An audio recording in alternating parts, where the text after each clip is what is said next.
Hindi ka ba mata-touch kapag binilhan ka ng jowa mo ng ganito?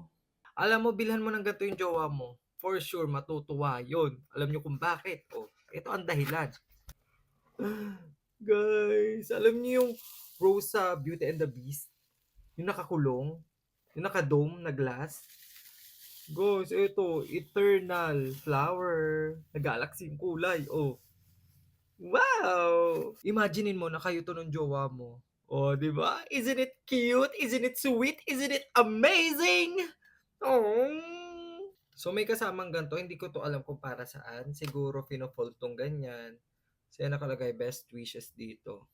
Pwede sigurong iipit para ganun siya. Oh, para kitang-kita yung dalawa. Ilagay natin tong free battery. Patayin ko yung ilaw. Nakikita nyo, di ba? Oh, ayun yung anino. Buksan na natin.